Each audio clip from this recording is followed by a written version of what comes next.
This pod show is pleased to bring you Whiskey and Westerns on Wednesday, direct from Dodge City, Kansas, featuring rich topics on the legends of the Old West. Whiskey to motivate, Westerns to inspire. Get it, play it, drink it.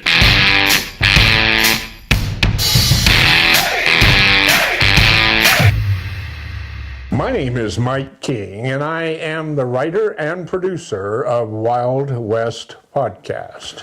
My name is Brad Smalley.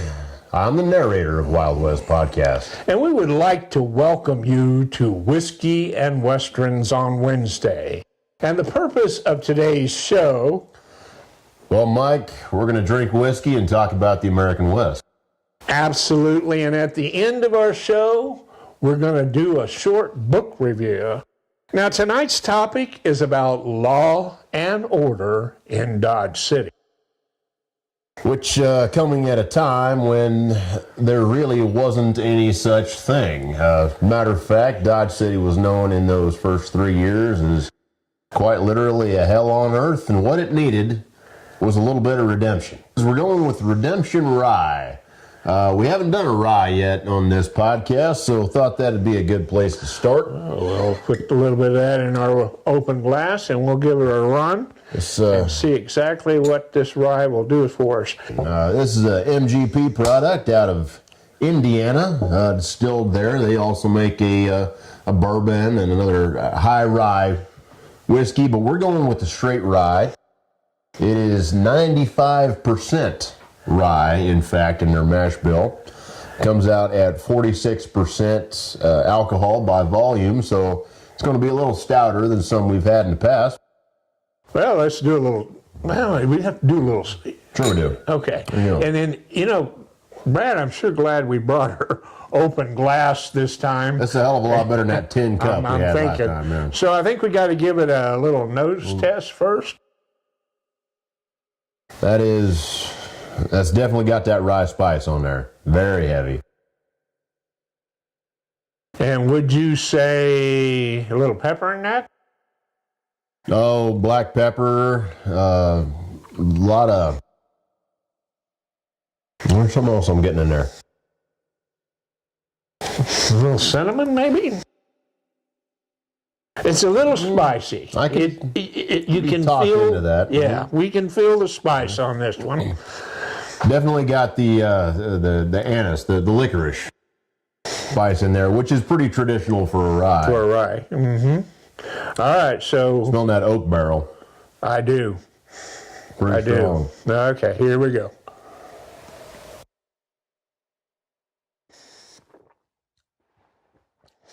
That's definitely 46%. Yeah, it's a couple of percent higher than the one we drank last week, which was 10 cup, and we were thinking that maybe that would have been 46% would have been a better percentage of alcohol for that one. I still agree. I think that's just right for this one. I do. It's a little thinner on the taste than it was on the smell, and it's fairly fresh. It is. It's more. What's the word? Floral. Floral is a good word for than a lot of ryes that I'm used to. And there is that licorice on the back end. Holy smokes! So, what would you rate this one? What would we say? Out of 10? Out of 5. Out of 5. I'd give it a 2.5. A 2.5. 2.5. I generally like ryes. It's a good whiskey, but it's that heavy licorice on the back end. More heavier than what I'm used to. That's keeping me from giving it a better score. Well, I like it for the freshness, so I'm going to give it a 3. So let's get to today's topic about law and order in Dodge City. Last week we talked about vigilantes and the Vigilantes Committee. Mm-hmm. Now this week we're moving on past 1874. All of the buffalo are hunted out pretty much. The only thing that Dodge City really has going for it was the buffalo trade, and then now it's kind of dropping off a little bit. Economics may be dropping off somewhat. But then something happened in Kansas that really made a difference in the economics for Dodge City, and it was called the quarantine line. And so let's talk a little bit first about why that quarantine line was important and how it changed the cattle drives in Kansas. Well, in order to tell that story, we really have to go all the way back to Abilene. Abilene and Joseph McCoy, who was the mayor of the city, really set the standard for the economics of the Kansas cattle drives over the years. He built the stockyard. He convinced the Texas ranches to bring their cattle up to market and convinced them that it would be lucrative for them to do so. And in fact, it was. Of course, it didn't do Abilene or Joseph McCoy any harm either. And as the economics, the cattle, the money started rolling in, so did everybody else who came in looking to feed off that cattle industry, making money from there. And they weren't all on the up and up. It brought in some of the rougher element as well that maybe they did, maybe they didn't really anticipate at the time, but they couldn't do anything about it. It was there. So they had to really kind of adjust. Right, you had the gamblers, the law and order, the brothels, all of the things that follow the cattle trail and the cattle towns started to migrate because why? Because there was a lot of money to be made. Oh, heavens, yes, there was a lot of money to be made. And so anyway, so you've got your first example in Abilene, and then it now shifts over to Wichita and Newton. Indeed. Over time, there were a lot of different factors that kept pushing that line further west. One was that rougher element. As the cities started to grow, settlers, with families, kids moving in, churches moving in, they wanted to push that rougher element out of the city. But in addition to that, those Texas cattle were bringing up a tick-borne disease that became known as Texas fever. Right. Now, these Spanish cattle, again, they'd spent 500 years building up an immunity to this. It didn't affect them in the slightest.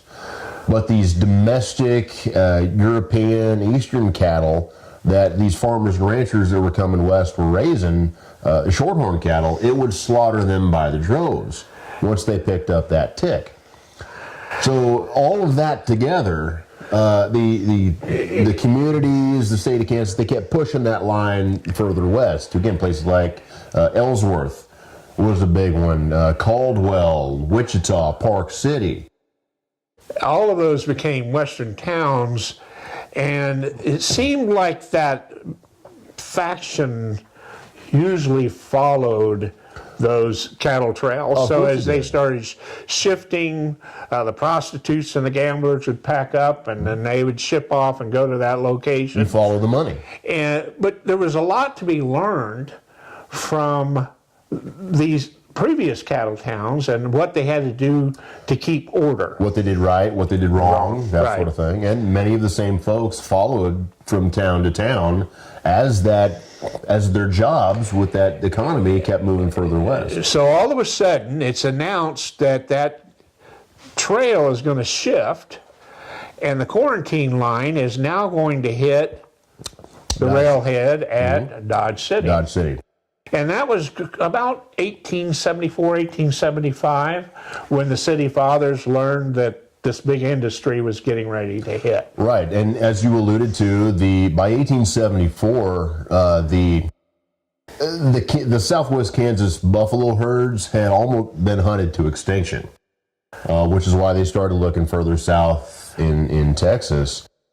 And Dodge was at the perfect time. They needed a new industry. The city had been built on whiskey, had been built on the buffalo and the railroad and freight for the Santa Fe Trail. And where one industry left, they needed wide open for another to fill its place. So and cattle was perfect 1875. Now, what you have to understand is there's been a whole almost a year here where the industry is probably failing. 1875, they get the news that the cattle trade's coming their way. And so I'm sure they started investigating about, what do we do when it gets here? What kinds of things do we need to put into place? So they all got together, the city fathers, and they had a meeting. They did. And you had, of course, both sides of the coin. You had the folks that saw the economy, that the saloons, the bars, the brothels, they saw all that money that was bringing in. They knew that kind of thing attracted the drovers that were bringing the cattle up. But then on the other side, you had some of the other folks that they saw this. They had seen, like you alluded to, some of these other towns, Ellsworth especially. Yeah, it got pretty wicked in Ellsworth. It really did. And Wichita could have been close, but by the time they had everything figured out, the cattle were already coming to Dodge City. But they saw the mistakes that had been made over there and said, we cannot let this happen here. Dodge has already been wide open for 3 years. If we want to become a town, we're going to have to enact some rules and regulations, and we have to do it now. So the city fathers, they got together, and you said they kind of disagreed. They did. There was a lot of disagreement. It was pure politics. Pure politics. We're coming up on a November election. Yeah. And it's this is probably the perfect time to be talking about this very subject. Absolutely. But what they did is they were able to compromise. Okay. To some extent, at least to enough of extent that they could continue to exist. They got together. They passed after much deliberation. They passed a series of ordinances. Okay. And I have some of those provisions right here. So let's read the first one. The first and second provision barred animals from sidewalks, with the latter prohibiting the riding of animals into places of business. And you know who we had to thank for that? Who do we have to thank for that? That was D.D. Cawley. Okay. Was his name. He was an early city councilman. And he, along with his partner J.H. Mannion, both of whom served on the city council. They used to ride their horses into businesses, or they were the owners of the Long Branch Saloon before the more famous Chocolate Beeson. So they didn't really want to clean up their saloon. Right. Well, they did. They wanted to keep the horse. They wanted to keep the horses out, and I believe that in Dodge City today, there's still a law on the books that you are not allowed to have a horse on the second story of a building. So when we were talking about cleaning out the town, they were talking about riding the horses into the buildings. Mm-hmm. There wasn't anything about hitching the horse up. Mm-hmm. It was just, I'm on my horse. Would do that. And they probably thought they were going to get served whiskey right out of the bar on their horse. Dodge was a war zone in those early 3 years. You could just ride right up onto the boardwalk, no matter who the hell was in your way, ride right up to the bar. It was known to happen. And those boardwalks weren't very wide either. Probably the horse was wider than the boardwalk. But anyway, third provision banned the discharge of firearms within the corporate limits, other than those empowered to employ same except upon the 4th of July, Christmas, New Year's Day, and the evenings preceding these holidays. I believe there was another one. Washington's birthday was another one. Well, okay. So you could shoot your gun off. It was July, 4th of July. You can shoot it off at Christmas and New Year's Day. It's kind of like fireworks. Yeah, exactly. Exactly. You cannot stop people from blowing stuff up on the 4th of July. It's just times haven't changed, and Dodge City understood that in 1875. So they were being fair. Absolutely. With the celebration of certain holidays and the six guy. They wanted a semblance of law and order, but they didn't want to just tick people off so bad that they didn't want to have anything to do with Dodge City. Okay, so let's take it. Most of the people out there, I mean, they watch these westerns. and they see these cowboys riding into town. And now, if you think about it, there's how many cowboys in one drive? What would you say? On how many cattle were coming in those first few years. But by 1880, which was the high water mark, they were running 1 million cattle out of Dodge City every year. So really during the summer months, because usually the cattle came in between spring and late to early fall, right? Spring to usually early fall. Because the grass out on the pastures on the drives was green, and they could feed the cattle as they're driving them. It was a long way from Texas to Kansas. So. But what we're looking at here is probably a small army of cowboys. Oh, absolutely. Getting down at once. With all those ranches, all those herds driving up with all their different cowboys, and see most of them, they were competitors with each other. All these boys wanted the best price for their own herd. You had occasionally feuds break out between the different herds. Dodge was a war zone in those. I can't stress that enough. So 6 guns, 6 shots. You got 2 6 guns. You got 12 shots. You got a small army of cowboys coming into town. That could make a lot of noise. Besides, that's the first time that they'd seen civilization in 2 to 3 months. And they would probably take target practice on the lamps and the windows, I would imagine. That was known to happen. And the signs. So now we got the third provision, which it was smart on the city fathers, to no shooting firearms. But here's the one that seems to really draw the line. The fourth banned the carrying of firearms within the city limits by persons other than peace officers or persons proceeding in and out of town. Well, and that would be making somebody mad, taking their guns off of them. It went beyond that. Not just firearms, but knives of a certain length. Anyone who had ever borne arms against the government of the United States of America, the Civil War was a very recent memory. That's true. They were basically banning former Confederates from carrying weapons in town. Okay. So you think that still was going on? Oh, that was the North and the South was still a feud. Serious issue. Absolutely. And that might even start an argument in the middle of the street. All of these Texans coming up, former Confederates. That's true. They were. And Kansas was a very notorious Union state. Yeah. And they were coming into Kansas, which was traditionally north, and the South was coming north, and there you go.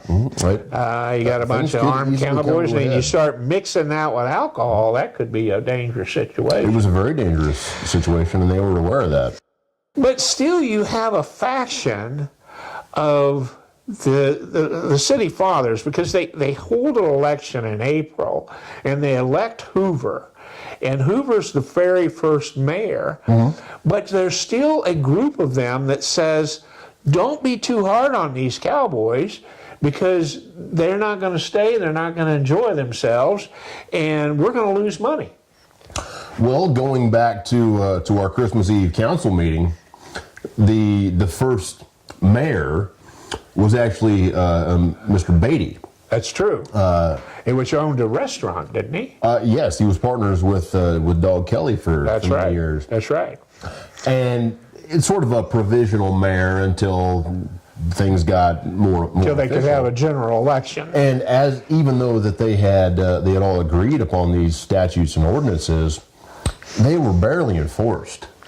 Beatty had nothing to do with it. Beatty was not part of the law and order faction. So he kind of was for the wide open, a little more laissez-faire. Laissez-faire. That is a perfect terminology for that. Absolutely. Treat them right. Let them shoot their guns off. Let them ride their horses in the saloons every once in a while, and don't get too tough on them. And it wasn't until you had an actual elected mayor that some of these ordinances started to be enforced. Now, what I've always found interesting is Hoover, as mayor, the man who started the bar that became Dodge City. Yeah, he was a lot more stricter made literally millions of dollars. In today's dollars. Yeah.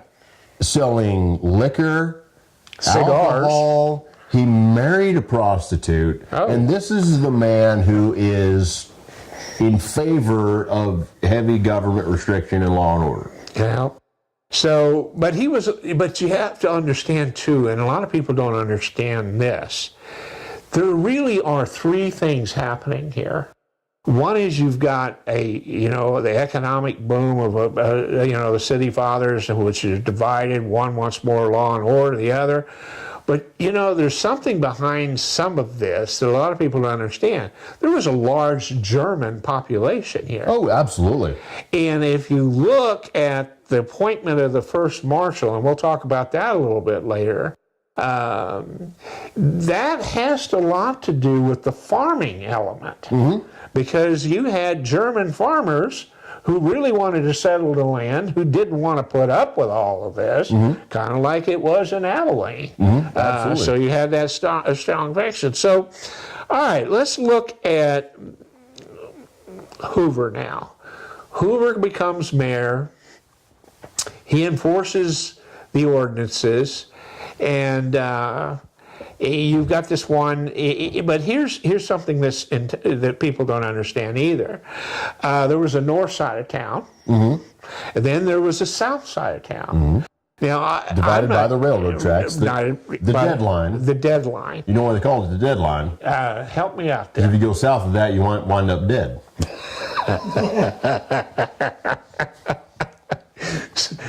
Okay, well, I did not know that, but I would say that's pretty right.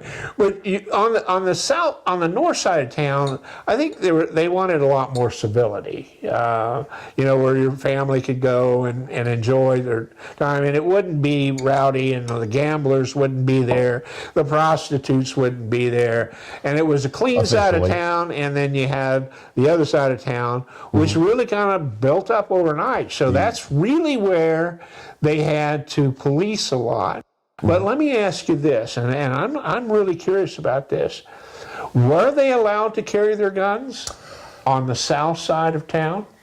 This is where a lot of people get confused on this particular issue. The laws were the same in Dodge City, no matter which side of the railroad tracks you were on. Okay, so you didn't have any differences. They were city ordinances. Okay. South of the railroad tracks was as much a part of Dodge City as the north side of the railroad tracks. Now, how they were enforced, on the other hand, was occasionally very different. Okay, so the south side, as you alluded to, that was the sporting district. Right. That was. That's where they had that little 10-pound alley that you talked about a long time ago. Right. Yeah. It was not as. It was just as lucrative, just as busy, just as nice as the north side of the railroad track. But the further north you went, that's where you had your homes, your families. That's where people were building houses. Eventually they started to build churches, that sort of thing. And Dodge hasn't changed in that regard. Right. The further north you go, the nicer things get. That's just the way it always has been. And so basically you've got the gambling, the whores, the liquor, all the rough elements headed to the south side of town. And in some cases, the cattle drives were coming from the south. Well, that's true. They stopped there. That was their territory. That's right. As the herds were parked south of the river. That's right. South Dodge was fair game. So they really once they came across that bridge through 2nd Avenue into North Dodge, that was a different ball game. Right. So really they kind of built those saloons and all of that so it would attract those cowboys as they came in. Absolutely. Well, the reason the Long Branch Saloon itself became as famous as it was is as those drovers, they came over that river, the bridge that they had built over the river, Bridge Street, now 2nd Avenue. Right. They cross into Dodge City, they get over the railroad tracks, and the first door that they see is Charles Rath, outfitter to the cattlemen, says that right there on the door, and the next door just east of that, Long Branch Saloon, facing them as they came in. So it's kind of like that big sign that was, everybody was attracted to. Stop here. You might as well have said, "Welcome to Dodge City." Welcome to Dodge here, and we have the Long Branch Saloon. All right, well, okay, so Hoover's, they've got the ordinances. Now they need to have some people to enforce it, and that becomes a trick because they have to have some really good people. Oh, yeah. So let's talk about some of the first appointed people, individuals, and their characters that was part of the law enforcement at that time. So we know that Hoover Right. appointed Dager. The mayor was an elected position. Right. The mayor then appointed the city marshal. So Dager was the city marshal, and there may have been some politics behind that because what I've been reading is that Dager may have been possibly appointed because he helped with the German vote to get Hoover elected to mayor. So now he gets Dager. He's the marshal. Let's talk about him a little bit. Larry Dager is an interesting figure. He doesn't really get the credit in Western history that he is due. Okay. Of course, you had many more famous lawmen after him. But he didn't get Dodge City. along with people very well. He didn't because, well, he was German. So you think that Germans are known for their stubbornness, their Okay. tenacity, All right. and that defines Dager to a T. Okay. It was his way Or the nobody. highway. Or the highway. And Okay. he was 300 pounds of solid bully. Yeah, he was a big man. Yeah, he had He was 300 huge. pounds to Yeah. stand behind his iron Yeah. will. What he said went. Yeah. And damn you if you don't go along with it. But here's the interesting part of this is because Hoover, he appoints him, but then he says, you know what? I really need to probably take charge of who's your assistants are going to be. And so here's the story. And a lot of people kind of disagree or agree, but one of the stories is that he reaches out to Wyatt Earp, a very well-known police officer in Wichita, and says, we'll give you the assistant marshal's position at the same rate we're paying Dager if you'll take it. Now, is that true or not? Well, you know who first told that story? Who's that? Wyatt Earp. Well, he was all about Wyatt Earp. He told his story the way he wanted everybody to see his own legend. He Yeah. promoted himself better He than did. anybody else He ever did. could have. Yeah, I agree with that. We could go into that whole story Okay. in another cast, but the facts of the matter is, by this point, Wyatt Earp was in Dodge City. He was. He had law enforcement backing. He'd served under Marshal Michael Meager in Wichita. Right. Wound up in Dodge City after being, well, just put it bluntly, he was fired.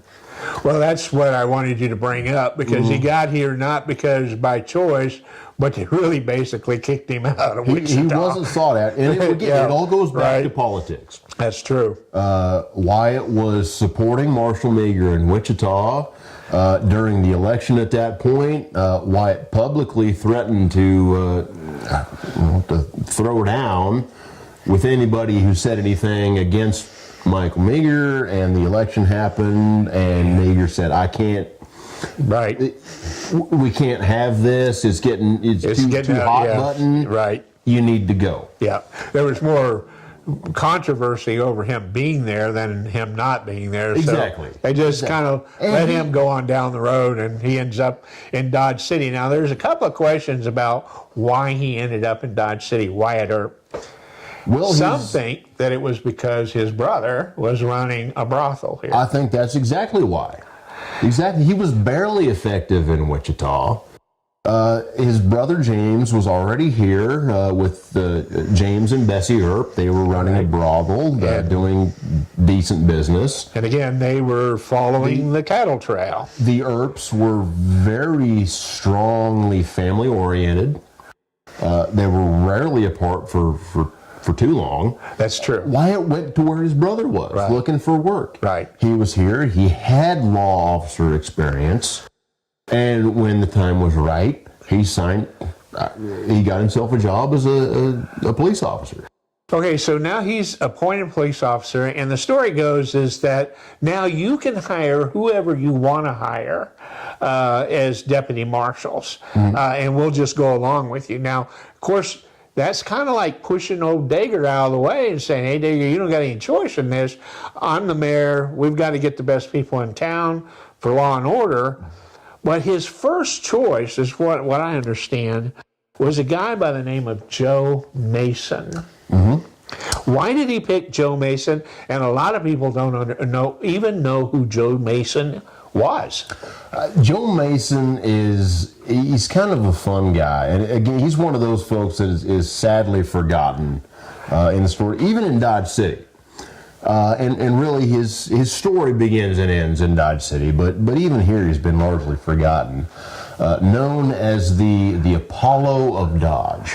And he was called the Apollo of Dodge for what reason? The ladies loved him. Yeah. He was a good-looking dude by any standard. So you don't think Bat Masterson was attracted to his looks as much as what, his ability?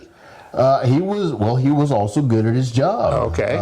He was effective in several different skirmishes in Dodge City.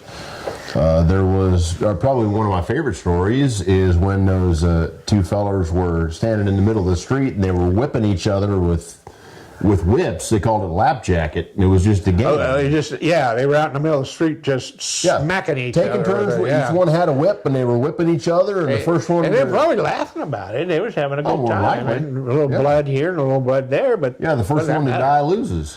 Oh. Well, Mason put a stop to that. He put another one that really cemented his claim as the Apollo of Dodge. As there were a couple of prostitutes who were involved in a scuffle in the street, and he cleared that up. And as soon as he walked in, they started paying more attention to him than they did to each other. So he just kind of walks in the middle of them, they all kind of melt, and then he takes care of business. More or less. And they go on. He was a very effective police officer. He really was. So Joe Mason, which a lot of people don't know about, and then you have, of course, the two Masterson brothers. Oh my, yes. You have Bat and you have Jim. Mm-hmm. Now I think Ed may be still running the restaurant at this time, but I'm not sure where he's at. But Bat Masterson gets selected for what reason?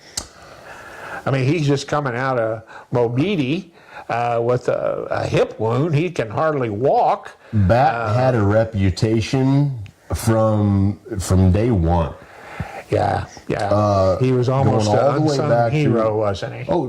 Before Dodge City was Dodge City. Yeah. After he had confronted his former employer who had stiffed them on their paycheck. Grading track, I remember that. Yeah. Ed and Bat had graded 4 miles of track between Fort Dodge and Dodge City. And after the employer ran off with their money without paying them, they sat there and waited for him to come back. They got word of it. They met him at the train. Bat's basically held him at down to, I'll kill you if you don't pay give me us your money. Yep. And he paid them their money and left, never to be seen again. Yeah. Well, of course, he's just coming out of, you see, he's not around Dodge City in the early years that much. He's out buffalo hunting. He goes out to the buffalo hunting. They're going back and forth, checking on the family in Sedgwick. And, Adobe Walls, and he becomes a hero there. And then, of course, scout for the Red River War. So he really does come back as a hero, but a wounded hero at that. He arrives in Dodge City with a reputation and a good one. He gets selected. Mm-hmm. So who then persuades Wyatt to say Jim's on board? Well, Wyatt and Jim were quite good friends. Okay. Because they hunted buffalo together, didn't they? They did. Okay. And all three of them. Wyatt knew Ed and Bat going way back. Of course, Jim was quite a bit younger. he was still staying back on the farm in the He early was the days. youngest one, wasn't he? He was. No, Ed was the youngest one. No, Ed was the oldest, and he had Okay, Bat, that's right. Jim, and then there were a couple of other brothers Boy, and it's sisters hard to in keep there. up with all the Masterson boys. And by the time Jim started, he was old enough to sort of leave the family farm in Sedgwick County and coming west.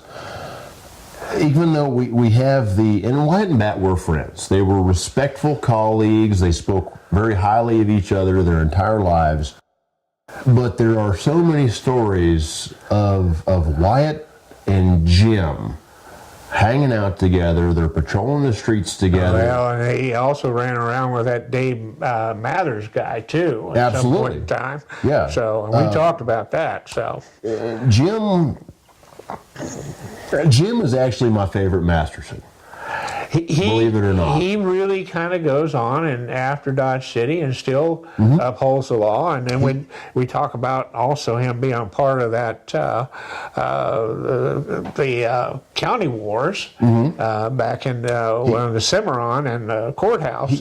Jim combined the greatest qualities of his two older brothers.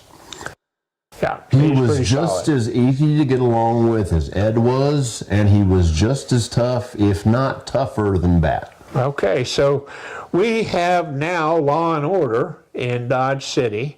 We have the reasons why there was these laws put into place, and then you had to have people that was going to enforce them. And basically, they had a very strong law enforcement when the cattle drives came in. So we're going to end our story here because we want to take it out. And one of the things I want to bring back later is how this Joe Mason and Larry Dager and Bat Masterson get into a scuffle in the middle of the street, and that Joe was the one that actually helps Larry Dager beat off Bat Masterson. But that's another story to be told. That's an entire podcast right there. Absolutely, and the McGill guy. I mean, he's incredible. So, looking through my notes here, here is something that I did not expect, but there was a guy by the name of Ryan,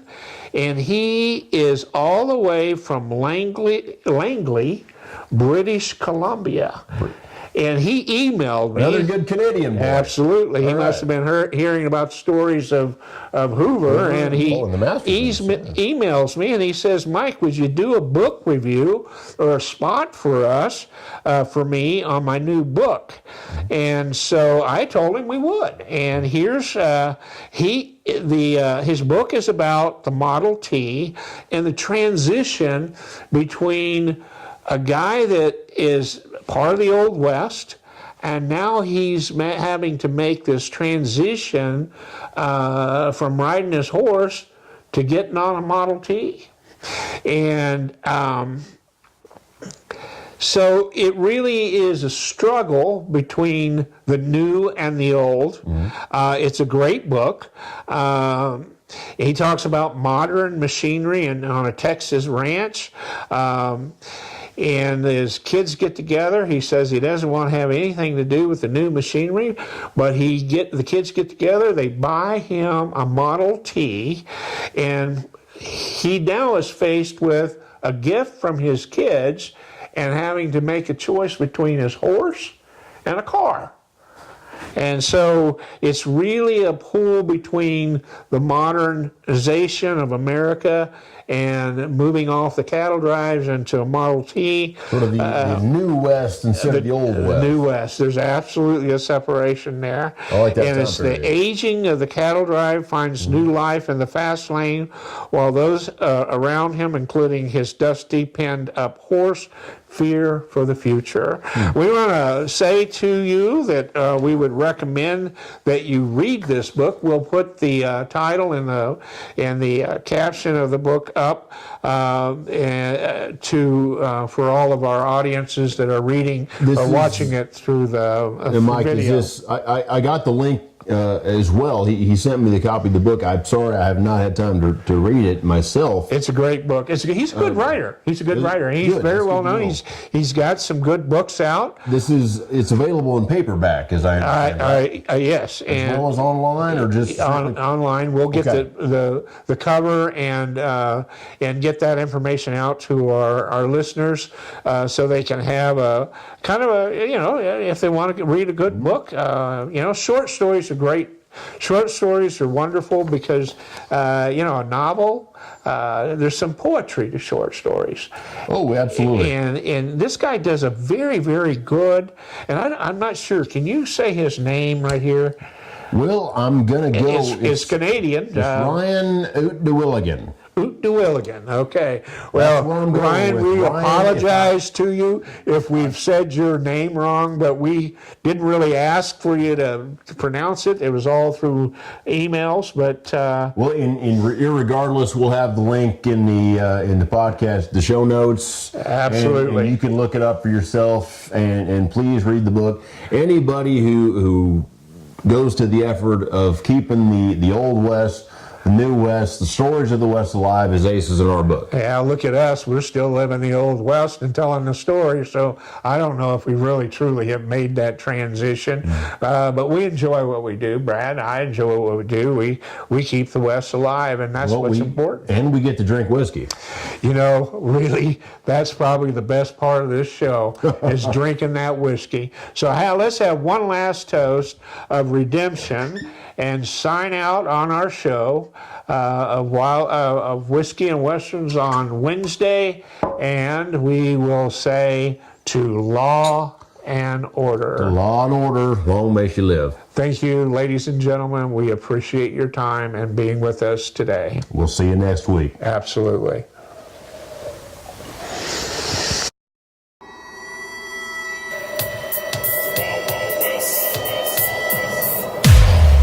Welcome to Wild West Podcast, where fact and legend merge. The Wild West Podcast presents the true accounts of individuals who settled in a town built out of hunger for money, regulated by fast guns who walked on both sides of the law, patrolling, investing in, and regulating the brothels, saloons, and gambling houses.